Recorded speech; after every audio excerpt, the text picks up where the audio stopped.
Hey, Armin here.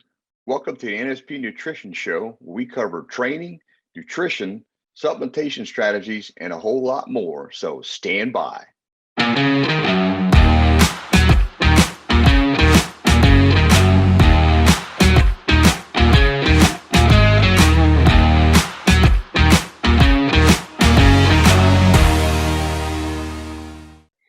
Hey, and welcome to the NSP Nutrition Show. I'm Armin Eckelbarger.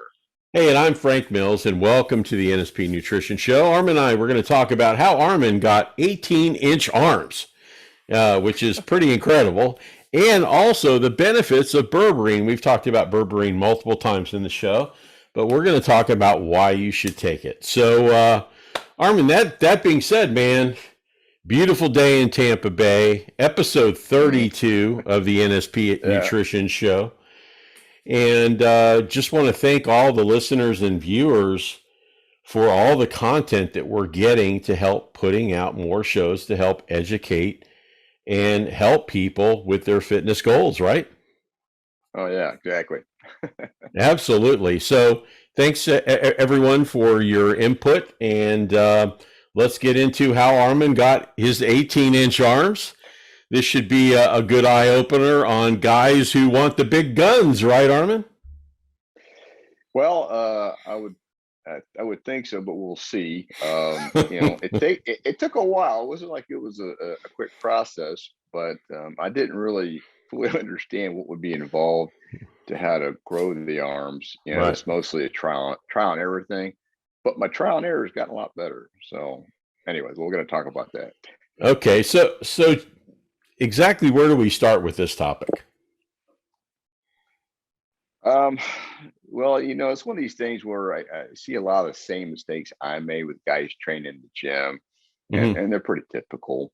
But what you're going to find when it comes to training your arms, there's a lot of approaches, and everybody's got an opinion, and all these things are involved with different exercises, different combination exercises, and at the same time, what's working and what's not working. And if somebody has a muscle group that's not developing well, which can happen, then what's the course of action you want to take. So we're gonna kind of lighten on that. But I will say this, with all the approaches that are out there, what I have found is just doing the fundamentals, okay, is what can help make a difference, and made a difference for me as I learned. Now, once you understand the fundamentals, and then you do some different high intensity shocking techniques and things like that, what you're doing, things, obviously pick up some steam, and you can kind of tell by how your arms feel. And so that's that's one of your markers, is how you feel as well. So we're going to get into that. Well, you did just mention the fundamentals. What are the fundamentals that you felt made a difference, Armin? All right. So when it comes to training your arms, there's, you got to decide, okay, you're going to train the biceps, you're going to train the triceps. Okay. So there's a number of muscles in the bicep. The bicep has two main muscles, and the tricep has three main muscles. Okay. So you got to think, okay, how am I going to attack all those muscles the right way so I can enhance the entire development of the arm? And that's one of the things that you got to do. You got to understand, okay, how do I want to break this down? So in most cases, you should really focus on getting your triceps, because it has more muscles, three different heads to it. You want to get more exercises for those than you're going to typically do for biceps, because it's just a larger muscle group. And so the bulk of your arm is going to be tricep. And that's what hangs underneath when you do your arm pose. The bicep, you want it to peak up, and there's different strategies to doing that. So if you're training, as an example, if you're training your biceps and triceps together, in most cases, you really want to start with training your tricep first. Doesn't mean you can't train together, but you want to make sure you're focusing on the tricep movements at first, because they require more energy, and you need more intensity with it. Okay, so but now if your biceps aren't responding, then that would be an exception. So as an example of how I would do that would just be like doing supersets. You can superset doing the bicep first and then the tricep, if the bicep is a weaker developing muscle. But most of the time, I'm always going to start a superset out with go into a tricep exercise, and then go into a bicep exercise. And I've Mm-hmm. learned different combinations that seem to really work well to help change it up for me. Okay. Okay. Well, we can talk about both of the exercises, but let's focus on the triceps first. What Okay. exercises do you like for the triceps, Armin? So this is something I see a lot of guys make mistakes with. They're always focusing on push downs, and push downs are Mm-hmm. good for the outer head of the tricep. But if you want a good set of meaty triceps, the big part that hangs under, you've got to develop that long head tricep muscle. And what Mm-hmm. I found that works really great for that is you got to use heavy weight. So using heavy weight is going to be doing close grip bench press. To me, close grip bench press is the bread and butter of building good triceps. I mean, I've gotten Gotcha. tremendous results by using that. And I've worked my way up to 300-pound close grip bench presses. So I can't do those now at 58 because, there's a little wear and tear going on. So it's just not sustainable. But I was able to Right. do Right. those, okay, which helped my triceps a lot. So that's one thing. And then the other one is dips. Tricep dips, you want to lean back, keep your thumb straight, and really focus on stretching that long head as well, and getting a good deep stretch by leaning back, then driving it up. And I was able to do like 135 pounds hanging off my dip belt doing my tricep dips. So Hmm. obviously there's a lot of strength involved, but that helped the development of the tricep. So for the meat and potato of your tricep, I like close grip bench and heavy dips with weight. Okay, so that Okay. would be one thing there that I feel like made a huge difference, and I don't see a lot of guys doing that kind of stuff. Then you got push downs. Push down works the outer head, and you have a lot of different grips can affect that. So you want to use different handles to kind of change it up, and put a little different stress on it. Then you have overhead and behind the head extensions using cables. Typically, you can use a rope or another handle. So when Mm-hmm. you're doing those kind of movements, those give you a different stretch and a longer stretch, which also affect the long head. So I like to do a lot of exercises that affect the long head as much as I can, and then do the other exercises which affect the outer head and then the medial head. Okay. So other things that would also help is like doing dumbbell or barbell exercises with different angles to that. Lying extensions, you can do with the bar, you can do with dumbbells. Now with lying extensions, that gets a good stretch, but there's different ways to angle your lying extensions to get a good full stretch on that as well, to really get that tricep, on fire. Mm-hmm. So that's how Mm-hmm. those are some of the main ones that I do for triceps that are bread and butter. Now, one thing I want to say is I see a lot of guys, they're doing one arm tricep extensions. All right. So what I want to say here is if you want to put some size on your arms, you're not going to get that from doing one arm single movements on triceps. Now, some people may disagree. If they do, great. I'm telling you right now, that isn't going to do it. I've already done that. Doing single arm tricep work to me is pretty much a waste of time unless you have an underdeveloped arm on one side. You need to bring up the development. Then that would Mm-hmm. make more sense. So I Okay. would just totally get away from doing single limb tricep movements from my perspective of what I've learned. Anyways, Okay. All right. Well, that's the triceps. What about the exercises you like for biceps? so initially with biceps, back in the days I was training, the only thing I knew about was straight bar curls, and Mm-hmm. that's a good exercise. So what you're going to learn is you have two heads to the bicep. So if you want to develop the full bicep head, then you need to do movements that are keeping your wrist straight. Okay. So what I want to say here is people that do easy bar curl think that they're working their biceps, and it's Mm-hmm. not. It's really working your brachius muscle. That'll help widen the bicep as far as width, but it's not going to help your bicep peak. And it's not going to help your total bicep development.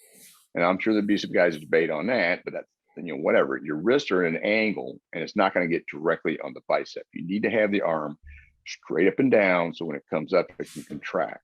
So one of Okay. the problems with straight bar curls, which are very effective, is that you tend to move your elbows too much.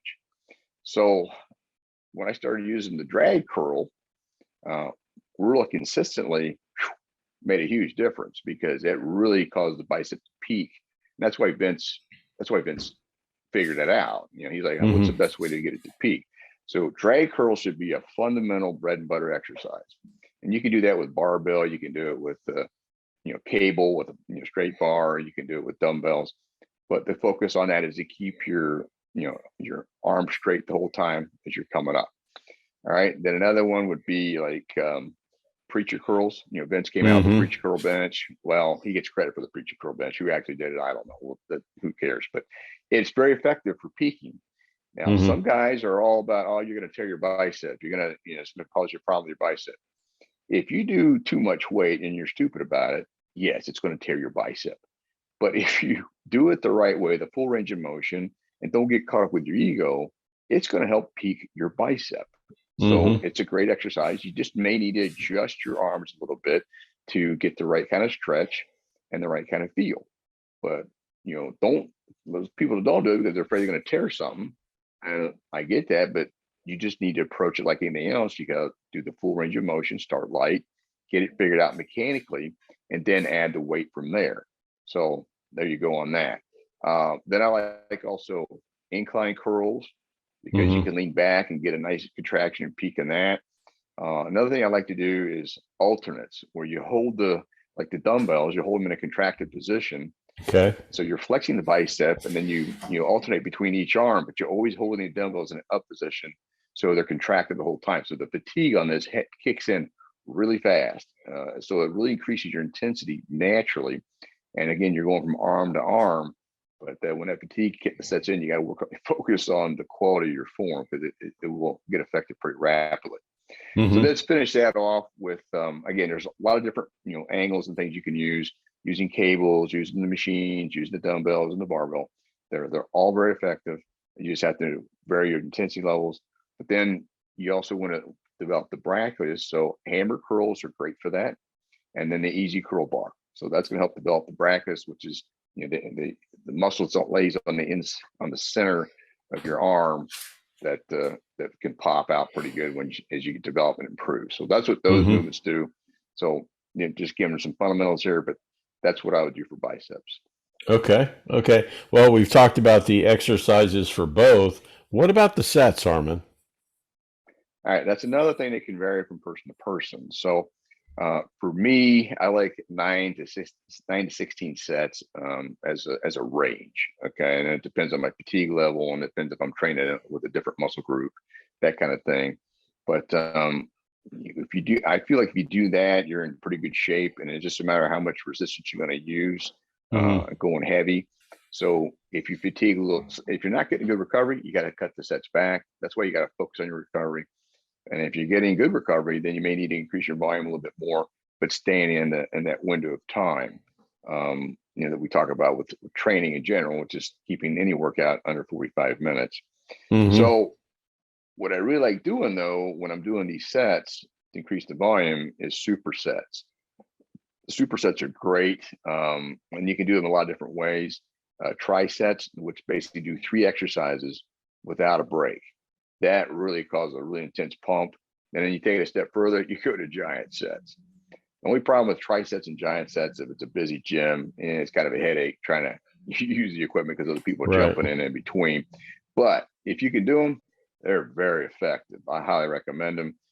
Then you can go to drop sets. Drop sets are effective. You use as much weight as you can until you go to muscular failure. Drop the weight down, no rest, go again to muscular failure, and then drop the weight down, no rest, go again. Typically 3 drops is about all you want to do, because you can't hardly move your arms if you're doing them effectively.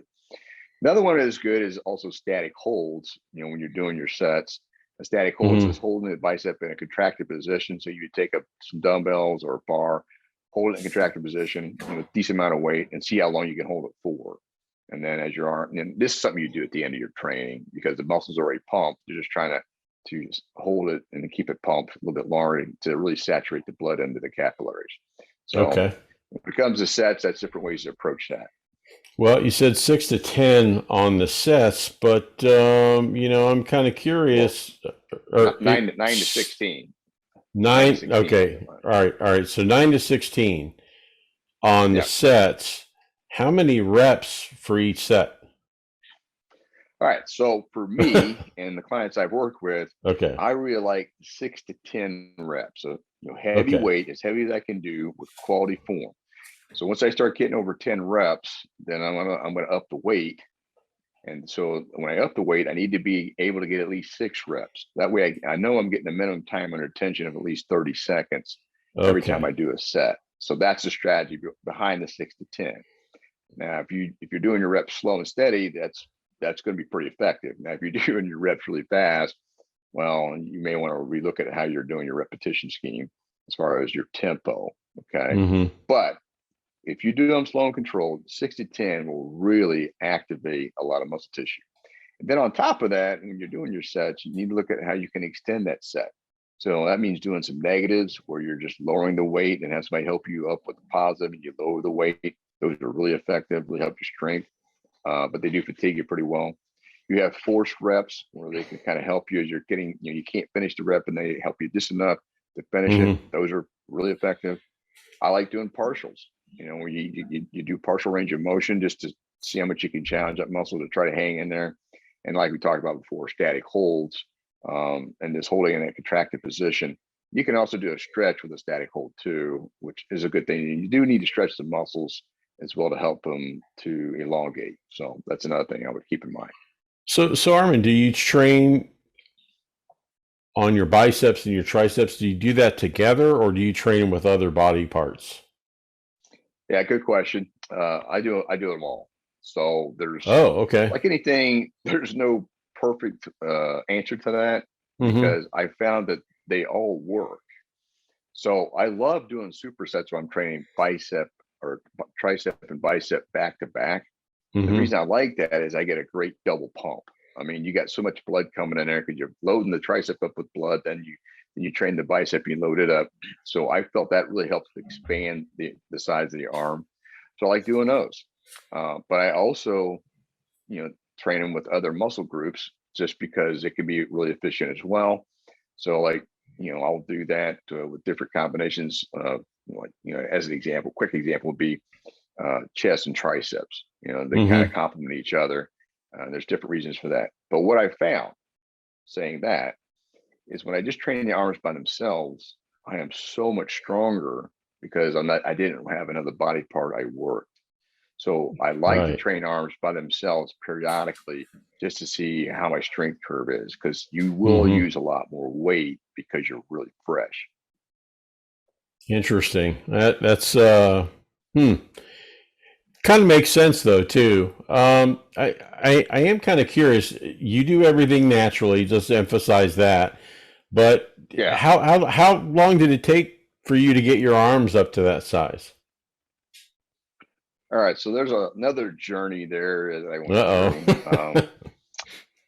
So just doing just total trial and error, Mm-hmm. and just trying to use heavy weight with good form. I was able to get them to 16 uh, fairly quickly. So it only took like, maybe 3 or 4 years for me. Then to get them to 17, it took a lot longer because again, I just wasn't putting the combinations together. I was doing the single arm stuff. I was doing just push downs mostly, not focusing Mm-hmm. on the close grip benching. So once I put everything back together, I was at 17 for a long time. And I got there probably within about 10 years with with my trial and error program, which I Mm-hmm. don't recommend. Okay. But then once I got them working, I was able to get to 17, really quickly. Then I got to 17 and a half. And then finally, as I got things dialed in, then I moved to the 18-inch mark. And that's now when I say 18 for me, that's pumped. Okay. So that's not cold, that's pumped. Mm-hmm. Um, 18 inches. Okay. So wow. That's a long trial and error, but that just shows that you kind of know what you're talking about because you've been doing this for so long and experimenting with yourself, right? I mean, Yeah. So, for example, I got a client I'm working with now. He's 52 or 53.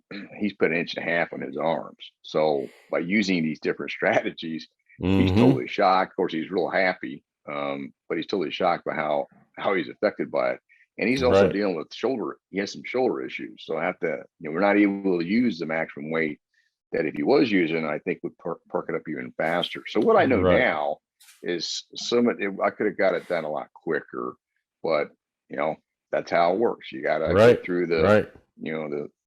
the ups and downs of it. And then, I didn't train for a number of years. I didn't train well at all. I just trained just enough to maintain because I was busy raising kids. I was trying to, doing my career, working with, I was in the insurance and investment business for a long time. That sucked me dry as far as my training. So, there's probably 8 years I lost on that. So Interesting. there you go. Okay. my training was never perfect, Right. from get-go. So let's talk about, I guess, a typical routine that you would use, Armin. Is there an example that you can give us that way? Sure. Like for tricep and if I'm doing chest and triceps, Mm-hmm. I like to do regular chest movements. So that'll be heavy dumbbell presses and then the fly movements and all that. So the chest gets really good pump. But then when I go to triceps, I want to work that inner chest. So that's where closed grip bench press can really help with the help in the inner chest development. And I go as heavy as I can on that. And then I go, do that. Then I'll go to push downs. Then I'll go to rope extensions behind the back. So I'm hitting all three heads. The Gotcha. closed grip gets a lot of it. Then I do the push downs for and there's different types of push downs. You can use a V bar, a rope, or a straight bar, etc. But that gets your outer head. And then you do the rope extensions behind the head to really get a maximum stretch on all the heads as well as you're coming down. Mostly gets the long head, but it really burns. And so those are like what I would focus on with that.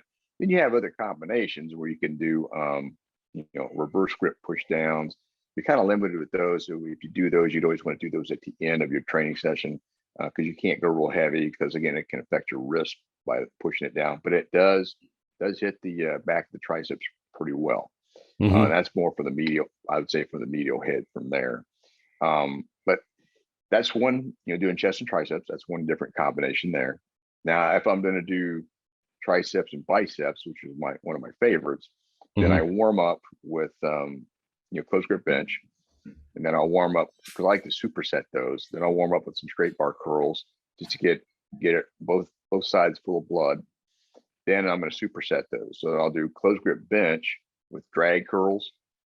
And I'm going as heavy as possible with both movements. Then I'm going to break after I superset and then repeat. And I'll probably do 2 to 3 rounds depending. Then I'm going to move to push downs with either hammer curls, like with a rope or dumbbells, or you can use easy curl bar. So again, I'm working a different part of the tricep and I'm supersetting that. Then I'll go from, like rope push downs behind the head or rope extensions behind the head. And then I'll go to like preacher curl or heavy incline curl, dumbbell curls. So I'm getting another effect on the biceps. I don't recommend when you're doing these combinations to do a preacher curl movement in the beginning of your bicep movements. I think you're not fully warmed up for that angle. So that's why I like to do any kind of a preacher curl movement or concentration curl movement. I could do those at the end of the bicep training as an example. But when you do it this way, the amount of blood that you engorge into both areas is phenomenal. So now the other combination would be doing dips first, heavy dips after you've warmed up, and then maybe doing dumbbell drag curls. I like those a lot. Or you can do heavy dips and doing alternate curls where, like I mentioned before, you hold in a contracted position and then lower it down one at a time. Again, you repeat that. Now, with that being said, you don't always have to superset them. I've done it where I just focus on the triceps first and got that done. And then I finish up with the biceps. The problem is most of the time when you do it that way, it's still effective. But when you do it that way on a regular basis, you're mainly fatigued so much, you don't get as much zip into your bicep training. That's why I like to kind of alternate them or superset them. So if I alternate them, I would do the tricep exercise, rest, that set, and then rest, but then go to a bicep exercise and just alternate back and forth. And again, with similar combinations. Another combination would be back and biceps. I didn't really like that one. I felt after doing a back workout, I just didn't have much in the tank. So I didn't really, even though the biceps were warmed up, I just felt like the strength curve dropped down too much. It's like doing chest, shoulders, and triceps. It's all pushing. You just don't get a good tricep workout when you're doing all three muscle groups like that. I didn't. So that was just my viewpoint on it. I could just tell the strength wasn't there. So that's another you got to keep in mind when you're doing this, is how your strength is affected. So for now, what I like to do is I like to do chest and triceps on one day. Then on another day, I'm going to do shoulders and biceps, because I feel like when I'm doing my shoulder work, I still have a good amount of strength left to do my biceps. But then one day a week, or one day out of the month or 2 days out of the month, I'm just going to train the arms by themselves, and then train the other muscle groups differently by themselves. And I just feel like I get a tremendous pump from that, and I have tremendous strength when I mix it up like that. That is kind of a long-winded dissertation here, but I'm just kind of trying to explain the different experiences I've had by trying these different combinations, and hopefully, people can kind of, this would be going to ask questions about when we get done with this video, because there's a lot to know. Let's put it that way. But at the same time, I think what I'm talking about, if you pick up on it, it'll definitely make a difference in your training. Well, as we wrap up the segment, any final thoughts? And yes, we do encourage any of our listeners or anyone watching the YouTube show to, yes, please send in questions or anything that, you'd like Armin to elaborate a little bit more. He'd be glad to do so. So again, Armin, anything to wrap up with? Yeah. So just to kind of finish up on that, one thing to keep in mind is the arms are a small muscle group, believe it or not. And so they recover pretty quickly in most cases. And so if you feel like your arm development is on the struggle bus, then try to maybe do them more often, like 2 times a week, to try to enhance it. Now, just keep in mind when you're doing that, you're going to you could affect your main muscle groups, because you are using your arms. Right. When you're doing your back training, when you're doing your chest training, when you're doing your shoulder training, etc. So they're going to get some effect from that. So kind of keep that in mind. But you can train them a little bit more often, because they do recover quicker. So if you're struggling, keep that in mind. Other than that, do the different combinations, and just make sure you're feeling the muscles contract and stretch. And so stretching at the end, I think, is real beneficial as well, to help expand the length of the muscle. Just, you want to do that in a slow, controlled manner too. Hopefully that helps. A lot of great information, Armin, and I'm sure we're going to get some more questions on this. And before we go into our commercial break and the second part of the show, I just want to bring up another supplement from NSP Nutrition that I have personally used. I don't know if Armin's used them. I think he has, but talking about the digestive enzymes. Now, for me, the change in protein consumption was tremendous. I didn't realize how much your body really needed. And when I started first eating protein, it really can put a lot of pressure and tax your system more than you'll ever know. I mean, for those of you out there who ingest a lot of protein, you know what I'm talking about. So this digestive enzyme is fantastic. You take it before you eat, but Armin, a tremendous product that really helped me. What about you? Yeah, I take it too. I mean, here's the thing: as we get older, your enzyme levels tend to drop. So the protease enzyme, which helps to break down protein, can, as it drops, it's not going to be able to do as much work, let alone have enough hydrochloric acid to help break down the protein as well. So especially if you're using dense proteins like red meat and pork, food sources like that, it really, to me, it helps break it down better and gets the digestion in it. So I agree 100%. Yeah. Absolutely. So if you haven't tried it, you're ingesting a lot of protein, want to make it easier on your body, check out the NSP Nutrition digestive enzymes. I guarantee you will not be disappointed, and it will definitely help. All right, stand by for a quick word from the NSP Nutrition Company, and Armin and I will be right back.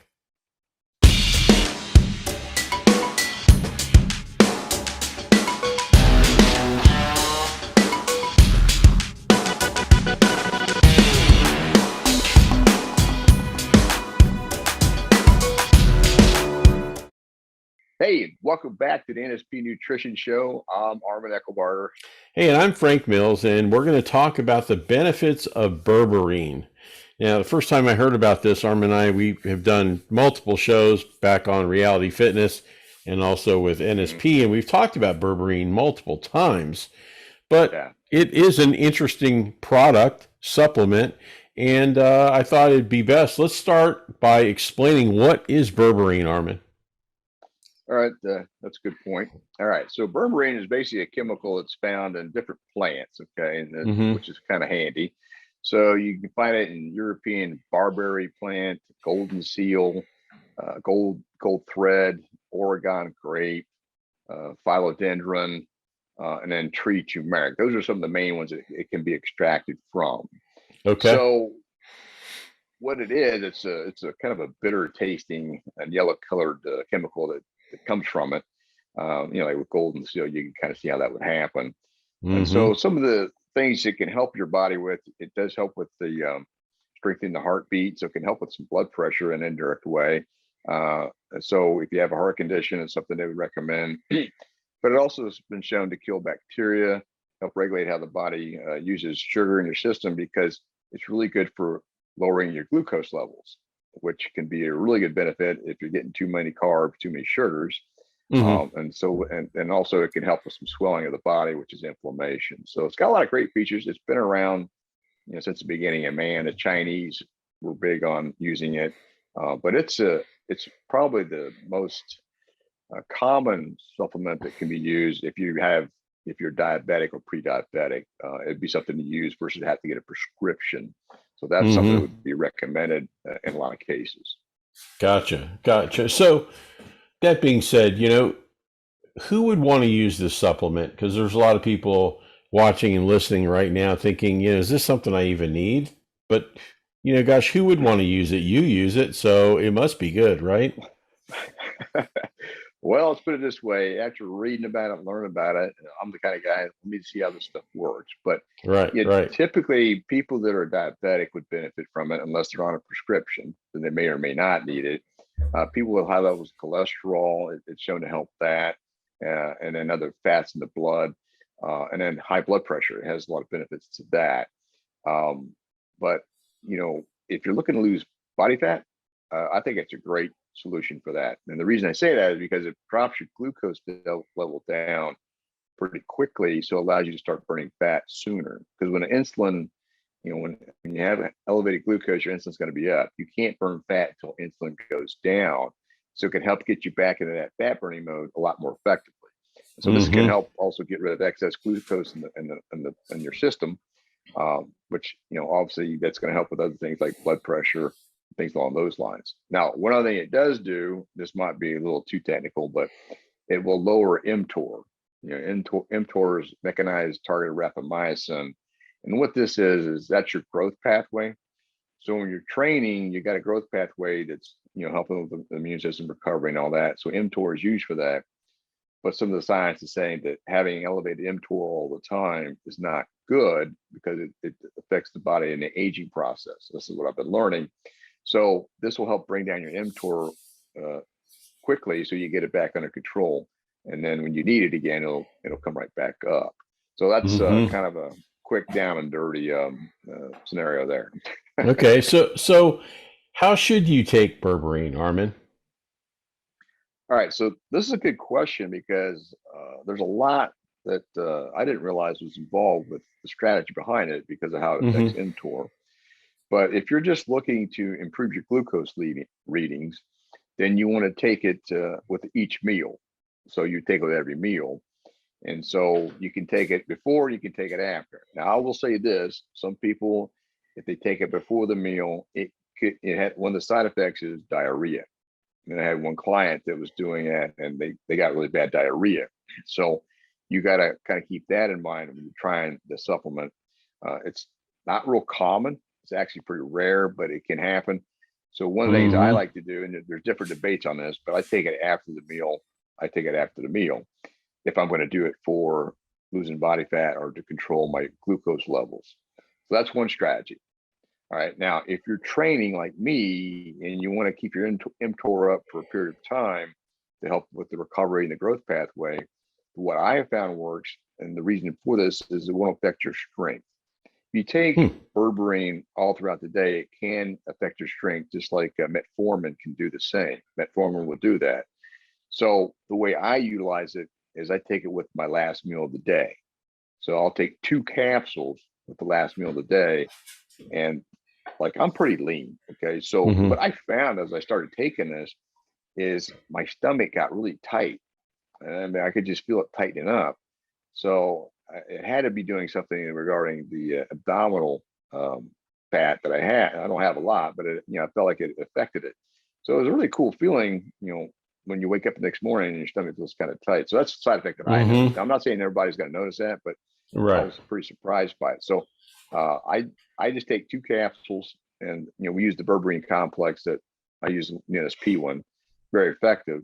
And it's typically, we'll talk about the doses and stuff, but I just take those 2 after my last meal, and I felt it works pretty good. I don't think it's affecting my strength at all. Well, you did kind of bring up the subject of side effects. Any other side effects than the diarrhea? Yeah. So depending on the person, it could give you some constipation. It could give you some gas. And in some people, it could upset their stomach, like metformin can do that too. So that's where you kind of have to play with it, see if it does that. I've never had that problem. Now, again, I'm taking it after I eat. So, when it gets in the system, it'd be hard for it to upset my stomach. But I think if you took it before, that's a good possibility it could happen. And there's different arguments about taking it before and taking it after. So you just have to kind of keep that in mind. Well, you had mentioned that you take 2 capsules. Is there a type of a typical dose? Is that the typical dose, or is it 1 or 2 per day? Well, the capsules are going to vary in dosage. It'll be 500 to 600 milligrams per capsule. So you could take, I could take 3 capsules with my last meal as well if I wanted to.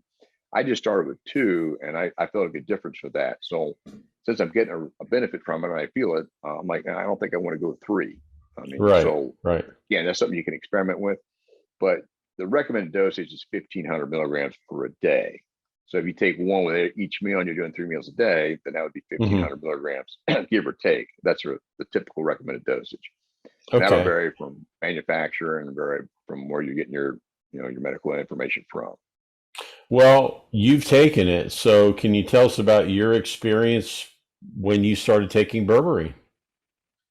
Yeah, like I mentioned before, when I took it, the next morning when I wake up, I could just tell my stomach felt tighter, and which was pretty cool. And then at the end of the day, I feel like it's helped me with maintaining my glucose levels, because you want to make sure you're keeping those in an optimal range, because excess glucose, it's just not good for you.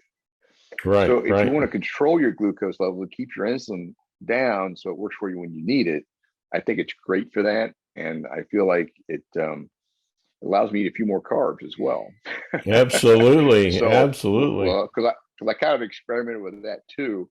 So I'm like, this is a pretty cool product. And I'm now 58. Okay. So depending on your age, that's a different factor. But if you're looking to lose, in my opinion, you're looking to lose some body fat, and you want to tighten up the abdominal area, work on that belly fat and stuff.